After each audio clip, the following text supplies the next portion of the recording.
Oke, selamat datang. Hari ini kita bakal bahas salah satu pertanyaan terbesar dalam sejarah. Tapi dari sisi yang mungkin nggak pernah kepikiran sama Anda. Coba deh lupain dulu gagasan kalau Roma itu runtuh pelan-pelan selama ratusan tahun. Gimana kalau kita lihat dari sudut pandang lain? Gimana kalau Kekaisaran Romawi Barat itu runtuh karena satu reaksi berantai yang super cepat dan dahsyat? Nah, ini dia pertanyaan utamanya. Kenapa sih Kekaisaran Romawi Barat itu benar-benar jatuh? Selama berabad-abad, semua orang, mulai dari sejarawan sampai kita-kita ini, udah coba jawab pertanyaan ini. Teorinya banyak banget kan?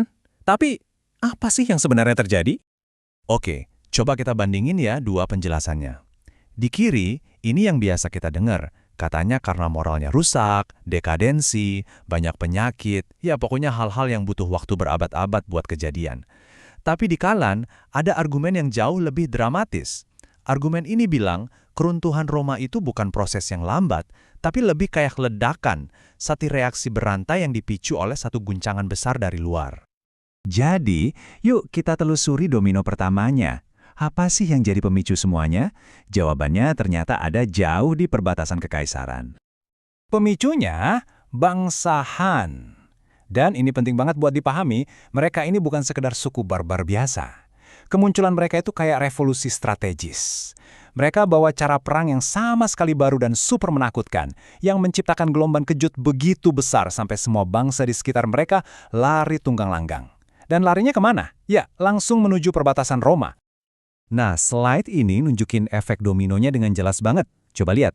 Tahun 370-an, bangsa Hun datang. Nggak lama kemudian di tahun 376, bangsa Goth yang panik lari menyeberangi Sungai Danube. 3 dekade kemudian, gelombang kejut yang sama mendorong bangsa Vandal menyeberangi Sungai Rhine. 2 perbatasan jebol hanya karena satu pemicu. Guncangan awal tadi itu, nah itu yang memicu rentetan kejadian berikutnya. Dan yang paling fatal dari semuanya, hilangnya wilayah yang jadi permata mahkota Kekaisaran Romawi Barat. Kutipan ini ngejelasin semuanya.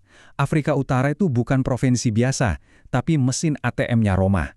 Bayangin aja, panennya melimpah, tapi biaya buat ngejaganya super murah. Ini tuh investasi paling untung buat kekaisaran yang ngasih keuntungan bersih gede banget. Angka ini gila sih. 2/3? Coba bayangin, 2/3 dari semua gandum yang dibutuhin kota Roma, ya ibu kotanya sendiri, itu datangnya dari provinsi-provinsi di Afrika Utara. Jadi ini bukan cuma soal duit, ini soal perutnya ibu kota kekaisaran. Dan di tahun 439, boom! Bangsa Vandal, ingat kan? Salah satu kelompok yang kabur dari bangsa Hun, mereka merebut Kartago, pusatnya Afrika Utara. Seketika itu juga, sumber duit dan gandum terbesar Kekaisaran Barat hilang, lenyap. Ini benar-benar titik baliknya. Terus gimana caranya kehilangan satu wilayah aja bisa ngeruntuhin seluruh kekaisaran? Nah, jawabannya ada di mekanisme intinya, sebuah lingkaran setan finansial. Dan sekali ini dimulai, udah nggak bisa dihentiin lagi. Oke, ayo kita bedah siklus ini ya. Pertama, penjajah ngambil alih wilayah. Kedua, karena wilayahnya hilang, negara jadi kehilangan pajak dari situ. Ketiga, nggak ada pajak, ya nggak ada duit buat bayar tentara.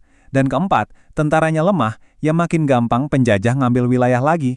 Gitu terus muter. Dan setiap putaran bikin negara makin-makin lemah. Dan grafik ini nunjukin separah apa pukulannya. Coba deh lihat pendapatan kekaisaran sebelum invasi. Terus bandingin sama setelah tahun 439. Itu bukan turun biasa, itu anjlok, terjun bebas ke jurang kehancuran finansial. Intinya, Roma bangkrut total. Dan ini mungkin bukti paling kuatnya. Negara udah saking putus asanya cari duit, sampai mereka ngelakuin hal yang nggak kepikiran. Mereka nyabut keringanan pajak buat sekutu terkuat mereka sendiri, para elit pemilik tanah. Coba pikirin deh, kalau pemerintah udah nggak sanggup lagi ngejaga loyalitas pendukung yang paling kuat, itu tandanya akhir zaman udah deket. Negara bangkrut, tentara lemah, ya hasil akhirnya udah bisa ditebak. Kekaisaran yang padinya segitu besarnya dan bersatu mulai pecah berkeping-keping. Jadi poin kuncinya di sini, krisis finansial itu langsung bikin kekuasaan lenyap. Nggak ada duit, nggak ada tentara. Nggak ada tentara, nggak bisa negakin hukum. Kalau udah gitu, apa artinya pemerintah pusat? Ya, nggak ada artinya lagi. Tabel ini nunjukin betapa cepatnya semua ini berakhir. Coba lihat tahun 467. Masih ada sisa-sisa kekuasaan Romawi di Galia dan Spanyol. Sekarang, lompat. Cuma 9 tahun ke depan, ke 476. Semuanya hilang. Udah diganti sama kerajaan-kerajaan barbar. Dalam waktu kurang dari 10 tahun, peta Eropa berubah total. Gila, cepet banget. Dan ini ngebawa kita ke tahun 476, tanggal yang sering kita sebut sebagai akhir dari Kekaisaran Romawi Barat. Kenapa? Karena Jenderal Odovacar ngegulingin kaisar terakhir itu bukan buat ngambil tahta. Alasannya simpel, negara nggak punya duit buat bayar tentaranya. Jadi ya udah, dia bayar mereka pakai satu-satunya aset yang tersisa, tanah. Ini adalah akhir yang paling logis dari lingkaran setan finansial yang udah kita bahas dari tadi. Analisis ini ninggalin kita dengan satu pertanyaan besar. Pertanyaan yang bukan cuma buat Roma kuno, tapi relevan banget sampai hari ini. Kalau fondasi kekuatan sebuah negara adidaya itu adalah kekayaannya, apa yang terjadi kalau jantung ekonominya itu direbut atau hilang? Sejarah Roma nunjukin jawabannya. Bisa jadi pemicu reaksi berantai yang super cepat dan tak terbendung.